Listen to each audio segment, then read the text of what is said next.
Howdy again, it's Mr. Pete, your YouTube shop teacher, and I'm here in my garage shop next to my South Bend milling machine, and this is part one of a two-part video all about phase converters. Part one that you're listening to now is about rotary type of phase converters, and part two, be sure and watch that when available, is about static phase converters. So let's begin. Most metalworking machines that are sold to either industry or schools are equipped with three-phase, sometimes called polyphase motors. The South Bend milling machine here has a 1 horsepower three-phase motor up on top of the head, and my slightly smaller Clausing milling machine has a 2 horsepower motor. Now that Shaper over there has a single-phase motor, so I'm not going to talk about that. But my newly acquired South Bend 9-inch lathe also has a three-phase motor. Now, what is three-phase power? Three-phase power is a different type of current or electricity or power than what you use in a residence. You will never find it in a residential area. The power company will not supply it. It's generally supplied only to industries or shops that are going to use a lot of power and that are near the source of three-phase power. If you do have a line somewhat near your shop, you might get them to reluctantly power you up, but I doubt it, and it would be very expensive because it requires special transformers and special wires and special boxes. It is just not practical at all to do that in your small shop. However, these machines should not be neglected. They are very useful, but you will need to either change the motor to a single-phase motor or use a phase converter, and phase converter is far cheaper and relatively easy to do. Do not let it scare you away. Three-phase motors are always, in my opinion, better on machinery than single-phase motors, and there are several reasons for that. Let me go over them with you right now. Here are the advantages of three-phase motors. Number one, they're more efficient than single-phase motors. Three-phase motors are very robust and low maintenance. Three-phase motors have fewer parts and are generally cheaper. The only moving part is the rotor. Three-phase motors are self-starting and have very high starting torque. They are generally smaller in physical size per horsepower than single-phase motors. They have uniform torque with less pulsating than a single-phase motor. And finally, they are instantly reversing. That is, you do not let the motor come to a total stop before you reverse it. Now that you know what three-phase power is and the advantage of three-phase motors over single-phase, let's talk about phase converters, which will allow you to run three-phase motors on single-phase power 220 volt. And there is my rotary type of phase converter sitting behind the machinery. And the nice thing about these is you can run more than one motor off of a single unit. But I'm going to drag that phase converter out here into the open so we can take a look at it and talk about it and possibly explain it. Now, let me make a disclaimer here. I am not a professional electrician. I am a machinist. If you want to hook one of these up or rewire, if you really need to have a professional electrician. Now that you know what three-phase power is and what the advantages are over single-phase, and you know a little bit about three-phase motors, let's talk about how they can be adapted to run in your shop on single-phase power. So there, in the picture right now behind the machinery is my three-phase, that is my phase converter, and that will convert 220 volt single-phase to three-phase power with very little power loss. They're very efficient, and let me drag that out so we can take a better look at it and see some of its features and how it works. Well, I moved the Phase-O-Matic, and that's a brand name, out in the front here so I can get at it and talk about it just a little bit. Now, this was given to me by David Kelly several years ago during my meet and greet, and it was wired for me by my friend Dale, who is an electrician. That is, he put this box on and the switch and ran the original wires. Now, I did some changes here just recently as I acquired new machinery, but this would be the input plug,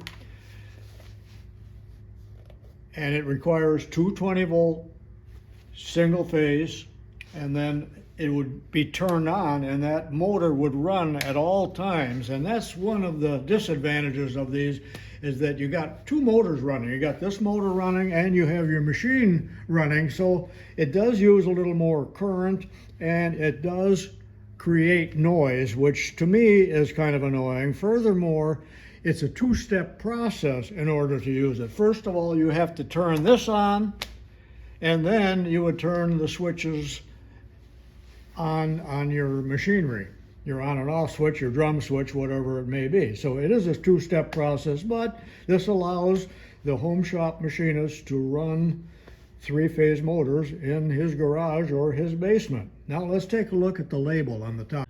Testing, 1, 2, 3.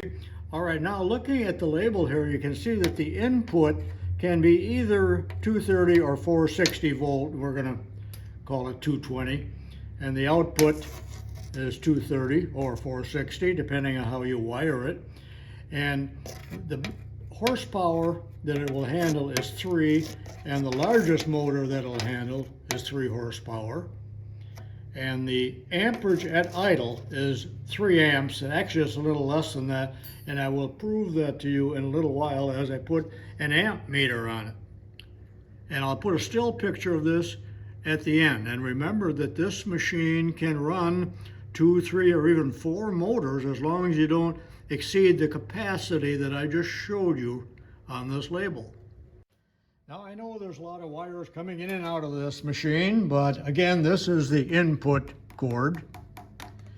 And this larger cord here, and that's way bigger than what we need, is going to the South Bend milling machine, and the smaller cord here, which actually has the bigger motor, goes to the closing milling machine. A couple other things I wanted to say here, and I forgot to. I do have both machines direct wired into this box here. I don't really like that, but when I priced plugs, I wanted to be able to just plug things in and out like what we got over there, but it would take about $75 or $100 worth of plugs to do that, so I did hardwire them, and it will work fine. I have plenty of cord back there, as you can see, or maybe you can't. But again, the yellow cord there is the 220 coming in. And now when I turn this on, you'll hear it kick on. And it's idling at about 2 or 3 amps, and it is now ready to use. One other thing here that I wanted to point out before I continue is that it's rather noisy on a concrete floor, and there are no rubber isolators. It really needs feet on it. So I've got a setting on a foam pad, which really cuts the noise down quite a bit. I'm not sure if that is something you can notice in this video. Now remember that this machine has 3 motors on it. One for the main spindle drive, that's up on top, 1 horsepower, and then it has a smaller motor in the back for the power feed, and another small motor for the hydraulic pump, which powers the down feed. So I'm going to turn all 3 of them on. That's the big advantage of this rotary type converter over the static. The static converter, which I will show you in the next episode, can operate only 1 motor. So I would need 3 static converters to run all 3 motors at the same time. So here's number 1, number 2,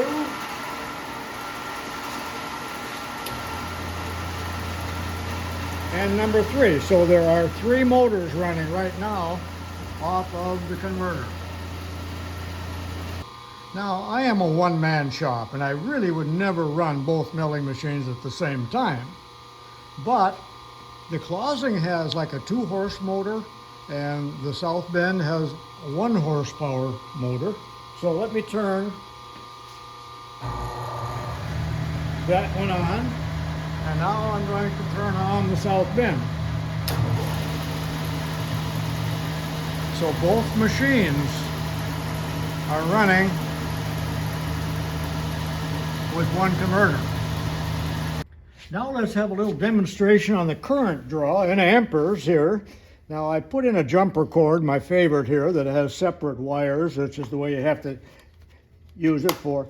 And I like meters. I think I told you that before. And actually I far prefer the analog type meters. I know I'm getting sidetracked.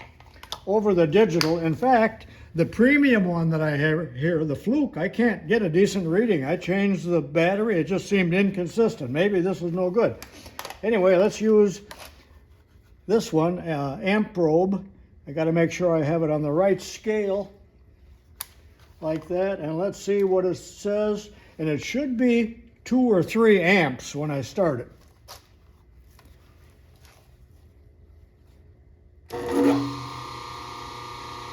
Wrong scale. I don't know if you can read that, but it's 2 amps. It's just a little bit under the 3 mark. I like this one as well. And you can see right here that I'm at 2 amps. That's probably the best one for showing this to you. And I can do now for the digital.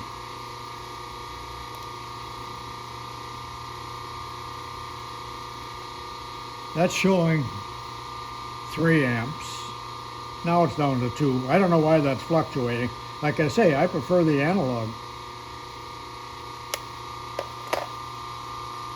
Now I'm probably getting a little carried away here with amperage, but let's do something here. First of all, I'm going to turn the phase converter on. And I've got a scale there that's showing about 2.5 amps. I had to change the scale.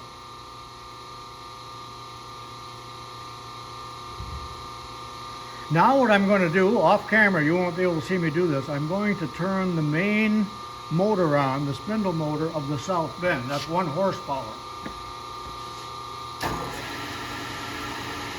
Of course, there was a big surge when I first turned it on. There always is with motors. But now I'm at, what, about 6 amps, if I'm reading that correctly. Now I'm going to turn the South Bend off, and I'm going to throw the switch on the Clausing.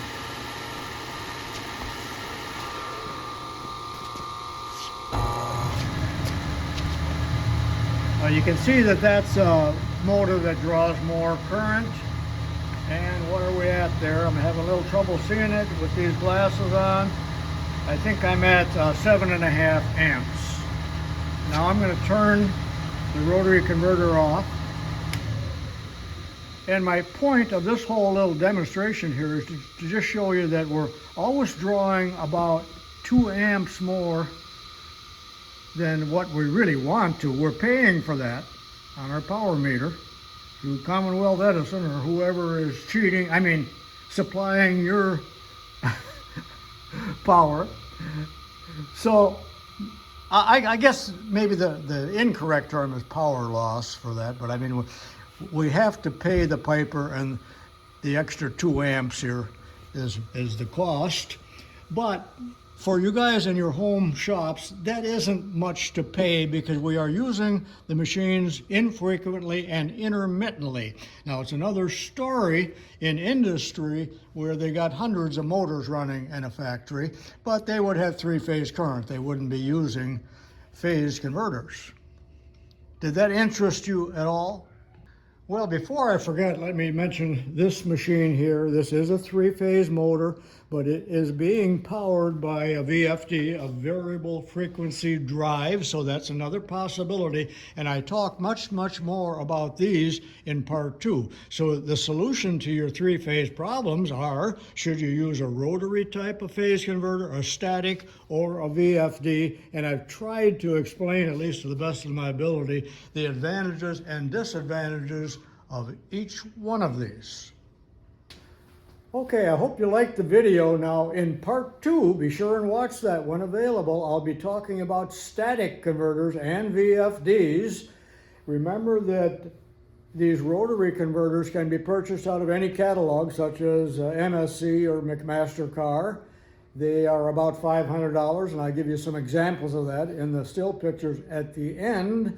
Remember that the company called Rotary Converters is a sponsor of several people, including Keith Rucker, and I think maybe Adam, but I'm not totally sure on that. So you can see more about that on their website. That is American Rotary's website, a very reputable company, and I think they are reasonably priced if you need one of those for your shop. All right, that concludes part 1 of this 2-part video series. This is Mr. Pete saying over and out, and I'll see you next time.